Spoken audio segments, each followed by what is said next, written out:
Good morning, ladies and gentlemen. Welcome to my new video. I'm here to talk about 3 British servicemen that's been killed in Ukraine trying to fight for Ukraine. And I'm also going to be talking about this ridiculous offer by the government to give each family £350 per month to house a Ukrainian person in their homes. So I'll get to that in a bit. But before I start, I just want to ask you guys a favor to make sure you like, share, and check your subscription. Make sure you comment as well. It's really important for the algorithm. And as usual, if you like the video, you're welcome to buy me a coffee, or you can join my Patreon. So without further ado, let's get on with the show. You can see this article here. Russian spies infiltrated Ukraine's international volunteers to launch a missile attack that killed 3 British service forces veterans and nearly killed a dozen more Brits who were only yards away. Russian airstrikes saw 30 missiles strike barracks in Yavoriv, 11 miles from Poland. 3 British former paratroopers were at the military base hit by missiles and are feared dead. Intelligence chief are investigating whether Russian spies infiltrated the base. So, first of all, I just want to say, what the hell are British people doing in Ukraine fighting? It's not your war, guys. You've completely been brainwashed by the media, by the politicians. Now you're putting your life on the line for a war it's got nothing to do with you. Not only is it stupid, but it's also illegal.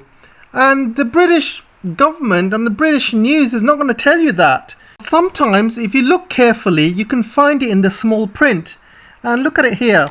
Yet, it needs to be restated that any Briton going to Ukraine is not only risking their lives, but breaking the law. It is illegal, however legitimate the cause may be considered. And not a lot of Britons know that, because they're completely brainwashed. They think they're going to Ukraine to fight for freedom and democracy. Well, let me tell you something. Ukraine is not a democracy. The current government was in power through a colour revolution, through a coup orchestrated by the United States. So they're not democracy. They're not people that were voted in. The real person who was voted in was kicked out. So you're not fighting for freedom, and you're not fighting for democracy. So what are you fighting for? You're not even fighting for Britain. Ukraine has got nothing to do with you. I'll tell you something, Liz Truss has got blood on her hands. It's because of her that a lot of British people are going over to Ukraine thinking they're fighting for a good cause. And you can see a few weeks ago, Liz Truss backs people from UK who want to fight. And she came on a interview, and she said she's happy to let people go to Ukraine, fight, risk their lives. Liz Truss, who's sending British people to their deaths, I hope she can sleep peacefully at night. People like her, she's not going to send her own sons or daughters. She's not going to send anyone that she knows. None of the politicians are going to send their sons or daughters to Ukraine, because they know it's not their fight. And because they know what Putin has done is justified. It's the West that started this conflict. It's the West that gave Putin no choice. And she knows that. And Ukraine's got nothing to do with UK, nothing. And yet she's sending people to their deaths. And these British servicemen that died, what are their sons and daughters going to say? What are their wives going to say? When their sons and daughters in school, they're going to be asked, what happened to your dad? They go, oh, he died fighting a war. What war did he fight in? Oh, he went to Ukraine and died. And the other kids are going to be like, oh, he didn't die fighting for Britain then. He went to another country to fight for their freedom. Oh, yeah, I guess it's a noble cause. But, it sounds like he died for nothing. So these guys going all the way to Ukraine, I think they're absolutely brainwashed. They don't even know the full story or the real history of why this conflict started. And they're not even fighting for Britain. They're not fighting for freedom. They're not fighting for democracy. They're just going to Ukraine to kill themselves. Maybe they've got a death wish or something. But I feel sorry for their families, their wives and their kids who are not going to see a father growing up. How can you put your family through this kind of pain for being so stupid? I just don't understand. So are you going to see any Americans going over to Ukraine and fight and die? No, you're not, because Americans are not that stupid. They're not going to go and die for Ukrainians, not even one. So why are these British people going? I have no clue whatsoever. I don't know whether these British people thought they were Rambo or something. They thought they're going to go to Ukraine, they're going to play a real life Call of Duty, they're going to have the time of their lives and come back as heroes. Is that what they really think? That's not the reality. The reality, you're in a compound and missiles are falling on your head and you're dying. That's reality. So Putin even says that he warns pro-Ukraine foreign fighters they won't get POW status and they'll be classed as criminals. As you can see, foreign fighters in Ukraine will not be afforded the rights given to lawful combatants according to international humanitarian law, as Ukrainian President Zelensky welcomed what he claimed 16,000 foreign volunteers to the fight. And he says, I want to make an official statement that none of the mercenaries in the West being sent to Ukraine to fight for national regime in Kiev can be considered as combatants in accordance to international humanitarian law. Which means the Russians can find them and kill them. They're not going to put them in prison. They're not going to have any of the laws by international laws that for POW status, for example. None of that. Basically, they're going to class them as terrorists. Because you look at Syria, look at Iraq, look at Afghanistan, where thousands and thousands of foreign fighters went in there to fight the American soldiers. And what were they classed as? They were classed as terrorists. And they were not given the same rights as everyone else. They were killed, bombed to smithereens, or put into Guantanamo Bay. So you can see here, Ukraine launches a foreign fighter recruitment website where they're recruiting lots of foreign fighters to fight for Ukrainians. So why do they need foreign fighters if they're winning the war then? I don't understand, because every single Western paper I look at, it says Ukraine is winning, Russia is losing. Brave Ukrainians are holding back the Russians can't take these cities, they're losing. All the Russian fighters are running away, they're surrendering. You see all sorts of fake news, all sorts of BS going around in the websites. And none of these journalists are trained in the army. They don't know anything about military tactics. I can see what's going on from the outside. I can see what Russia's trying to do. You know, they're trying to squeeze these cities. They're surrounding these cities. They don't want to destroy it like America did to Iraq or Afghanistan, do a shock and awe and destroy the whole city. They don't want that. You know, they're surrounding the city. They're stopping, basically food and weapons going into these cities and going into these militants. And they're trying to win the war like that. So they're hoping these guys with no food and no weapons, they will eventually give up. And that's the tactic. And everyone can see that. I can see that. Why can't these journalists see that? They think this is another shock and awe tactic. It's not. Russia is doing this at the expense of their own soldiers, because Putin does not want many civilian casualties. He doesn't even want many deaths on the Ukrainian side. He's trying to win this war with the least amount of deaths as possible. And this is the best way to surround those cities and to get them to give up their arms. Because if you don't have any food and you don't have weapons, you've got no choice but to give up. And you can see what Russia's trying to do. All the fighting is happening on the outskirts of cities. None of the Russian soldiers have gone inside the cities. It's all happening on the outside. They're trying to block every single road and every single way to go into those cities like Kiev and Mariupol. And they're surrounding the Ukrainian soldiers, and they're hoping they would just give up one day because they've got no more food left, they've got no more weapons, and they've got no choice but to give up. And that's how Putin wants to win this war. He doesn't want to do another shock and awe campaign. And if he wanted another shock and awe campaign, he could have, because Russia rules the sky.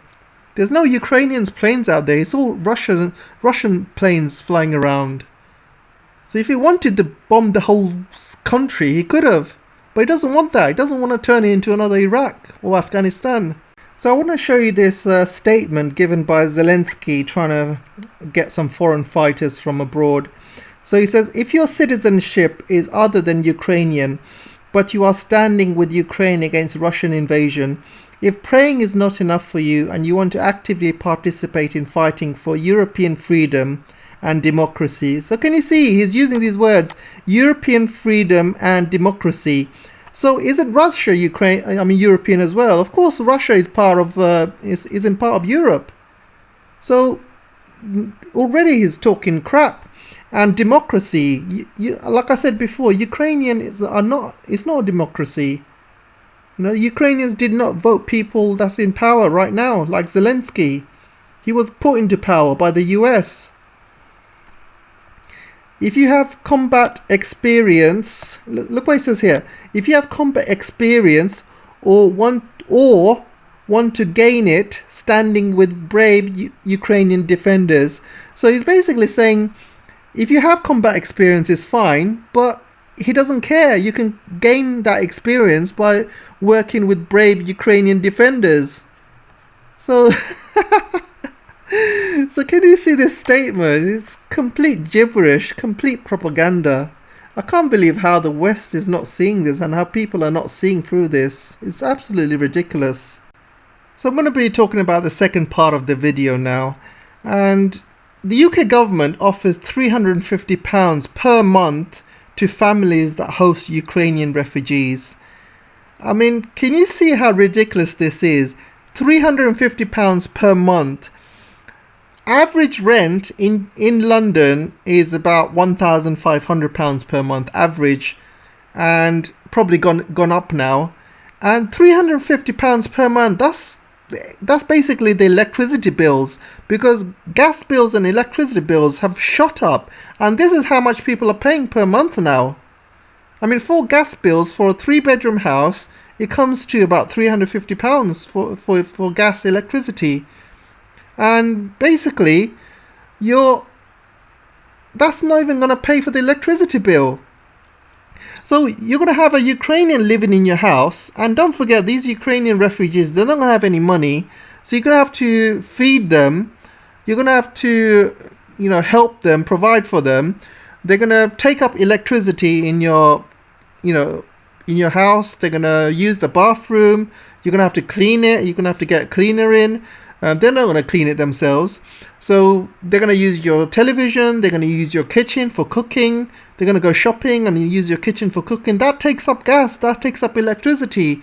They're going to use your shower. That takes up electricity. They're going to use the internet. They're going to use everything. And that is not going to even cover your electricity bills. Basically they're asking people to house them for free. That's what they're saying.